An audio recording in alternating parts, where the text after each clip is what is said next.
Love them knives here. We've got the CRKT 25th anniversary Homefront. There you go, limited edition, 500 units, made in Italy, Ken Onion design, field strip technology, titanium frame lock knife with the M390 blade. Here you go. I think it says it pretty much all right here.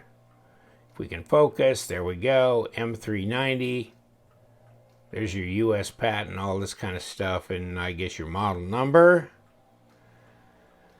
So CRKT, yes, every once in a while they'll do something like the Mongrel. Did they call it the Mongrel? Earlier this year, Motley, I think, maybe, right? It was Schleipner steel, and then of course they did the Hijinks Italian-made one back in 2014, something like that, 2015. And that was in Schleipner steel with titanium. Well, this is M390 instead of Schleipner. I think that they probably should have stayed with Schleipner.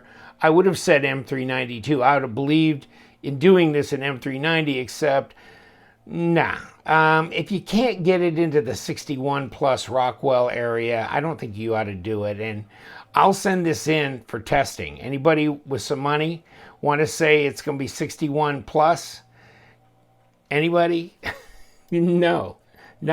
I'm not betting on that either. I think 59 or under this will be. And so when you don't take a steel into the area where it really performs its best, why do it? And they do Schleipner really well, and it seems to perform really well. So I would have stayed with that, reduced the price, and done this as not a limited edition, but done this as a regular run of them. I think it would have been interesting. I think some people would have really liked, to buy one. Instead of $300, make it SRP of $200 or, $185. And I don't know that you really need all this special.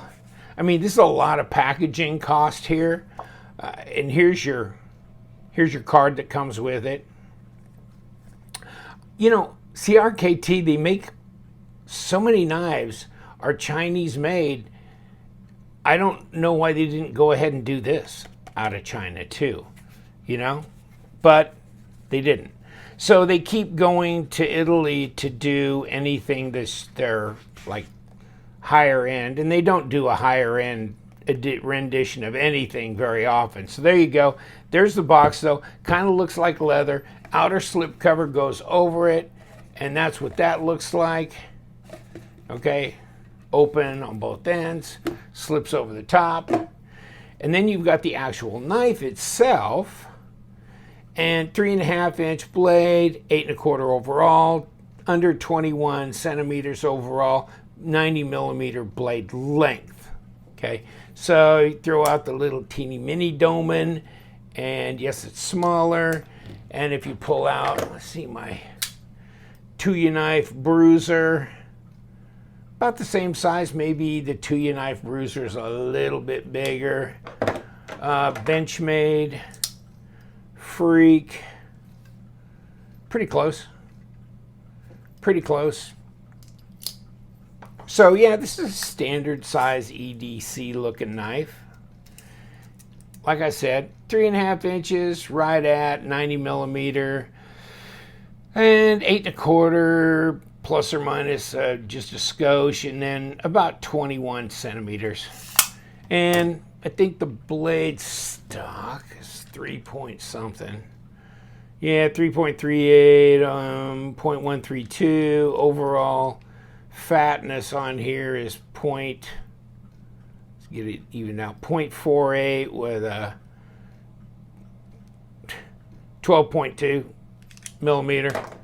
So not terribly fat. It's got a backspacer. Of course, it winds up and winds down. Field strip technology, if you're not familiar with it, they're on a bunch of other knives now as well that I do like. And I do like the original Homefront with the green, aluminum, the Aussate and stuff. To me, that's the one to get and carry. This one as a collectible, something like that, yeah. I don't see this as a realistic field use knife because I want a steel that I can sharpen in the field, and M390 is not on my list of really easy to sharpen field, steels. So, no. But there you go in any case. So let's try this field strip. Of course, it's field strip technology, so you should be able to disengage this. And I always do this first before I unwind this back here. And so now I'm going to unwind it till I hear it click, and then I know it's all the way through. And then I kind of partially open the knife to pop it open. There, it's weight relieved on the inside. There's what the inside of the presentation side looks like. There's nylon washer there. It's kind of in this little groove so you can kick it right out of there. And I'll show you that in a minute. There's another nylon washer, and under this nylon washer here, it's just a nylon washer, okay? So nothing big there, although if you do have that loose and you're washing it out in the field and stuff, this thing could fall off of here. So you're gonna have to kind of watch that as it tries to escape on its own right here in the studio, right? So yeah, okay. So you probably still need to watch your parts a little bit, even though it's field strip friendly technology. And then here, this comes out as well. As you can see, this little nylon washer, see it's got a little lip. It's got a little area to push down into that blade. So that will hold it to a degree, etc. So, yeah, I think it's probably, yeah, I just couldn't figure out, and I guess maybe when you think through the engineering of this knife, maybe you have to do these Teflon or nylon washers. I would want bronze myself. I just think they'd last longer and they'd smooth out over time, and it'd get to be easier flipping action because this is a flipper, right? And here's your detamp ball, and of course, bingo bango, there's your detamp hole and track running there. You got fullers on both sides of the blade. Internal blade stop right here. So it's not difficult. Oh, and so if you want to deal with the lock stick, I took some black magic marker and put it there. And you know what? See where it's worn off at that real little corner there? Yeah, so yeah, it's back to being a pain in the ass. So I don't really want to hide that from anybody out there. Yeah, I've had lock stick problems with this knife. And I can't imagine not having any at all on your knife if you get one of these, because you have no hardened steel insert here to interface with this blade. Why not? It's a $300 retail knife.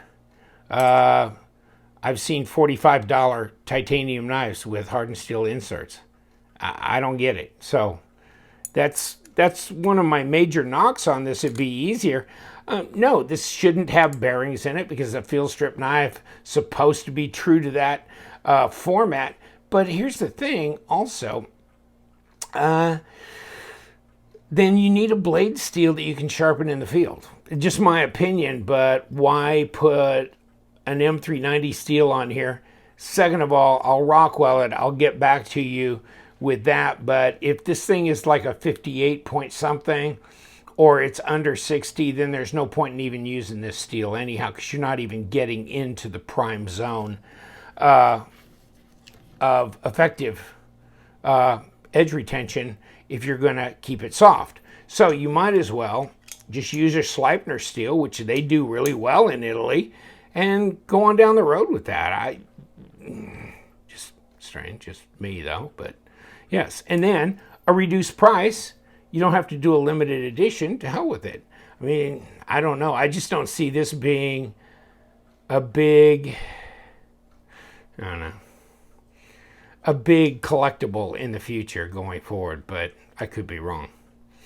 Here you go. And so now that I've clicked that down and push this pivot together, and then I can lock this down. So I think the first thing I do when I do these knives is I release this first, then I unscrew it. When I put it back together, I screw this down, push this pivot together, then I lock it down. So that's how I do it.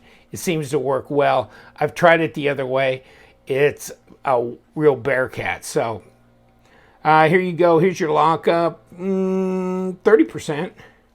Kind of funky looking. Now you can see why that corner is worn bare off of the marker that I put on there. And therefore, yes, I've got lock stick. Yeah, it's not quite so bad now as it was before. So it's on and off, lesser and then more. It can be really annoying. There's sometimes I flip the knife over and it's like, oh my God, you know. And then others, it's just kind of a little tick. So I don't mind if I get a little tick. A little bit of lock sticks doesn't drive me crazy, but when it really gets annoying and heavy, then no. But there you go. I mean, I love the design. In fact, I don't have the regular Homefront anymore, and I want to go back and get it. I think I'll give this up and walk away. Go back, get the regular one, the first one that ever came out, and have that as a carry knife, because I like it. I think the field strip's kind of cool. Of course, that affects everything here, because you're not going to get, I mean, you get a little drop shut action. There you go, baby. I mean, you can drop it shut, you know, with enough force. I mean, it's not like bearings. And I don't know, I mean, if it was bronze washers, once they polish up, sometimes they're almost indistinguishable from bearings. But I don't think that's ever going to be the case with these synthetic washers. And that's part of my deal. I just don't know how you'd set the bronze ones up in the same manner that you've set these up. So it'd be an engineering deal, but I think it could be addressed. It'd be nice if somebody would set up some bronze washer replacement things for this, and for the standard ones as well. It'd be nice, but here we go. 5.2 ounces. Last I checked, 147 grams. 5.2 ounces. Not terribly heavy, not terribly light. Kind of right in the in-between zone, I guess. Thank God it's weight relieved. Yeah, I mean, the packaging, I was very impressed when I got this. You know? Different than the Motley as far as presentation goes. So, yeah, nice. 300, I think that's what's hurting this knife. And, you know, it's still out there for sale. And I bought mine months after it was available for sale in the public. And I'm number 166 of 500. So I see they're still for sale. So much I really wanted to like about this, because I thought this might be the Homefront I'd really buy and keep. And yeah, I think not. I think not. Blade's nice. Stone wash. Oh my God. I don't even want to do this. As you can see, I mean, it will cut paper. And I haven't cut anything with this knife. Swear to God, I haven't used it at all. But it is, wow. This probably, if it's not the worst factory edge I've had on a knife that's new out of the box, it's really, really close. I mean, it's really, really close. Let me take my stupid little $30 shooter, you know. My little Reich, look at that edge on that. Polished up, right? Not a problem. But this, yeah, that you can see that's not doing a very good job. So, yeah, I don't know if I could just strop it or if I really need to get my diamond stones out and really do more than just strop. But yeah, not a great factory edge, unfortunately. Everything else is like the Homefront, which I've reviewed before. I mean, you got jimping on the top here. I love the ergos. I love the design. Front choil here, flipper tab, very intuitive, and it's got traction on it. I like it. I mean, I love the overall design of this, everything, the military look of the pivot. I like the machining up and down both sides. They give you traction, the deep carry pocket clip, and I believe that's really just right hand only. So, yeah, don't give you any ambidextrous copy on that. No lanyard hole. Nada. So for a field, there we go again with this lock stick. For a field strip, field use type knife, you'd think they would have found a way somewhere to put a lanyard hole. Maybe a different washer setup on this thing that'll smooth out over time, become more amenable. And hardened steel lock bar would have been absolutely wonderful, especially at this price point. And really, did we need to go M390? No. So we might have been able to do this for like $185 and not limited. And a lot of people could have jumped on this. Titanium, something higher than an AUS 8, but doesn't need to be M390. Could have been S30V. Although that's not easy to feel sharpen either, but they do Schleipner over there. I don't know why they couldn't have done that. I would have been a buyer for that. This one, I think I'm going to let pass. But, I mean, I understand people really love the design, the field strip technology. I do too. So, it's kind of tears me both ways on this knife. I want to like it more than my brain will let me. And so, oh well. I'm going to let you go. Thank you so much for joining me. And you guys out there, you stay sharp.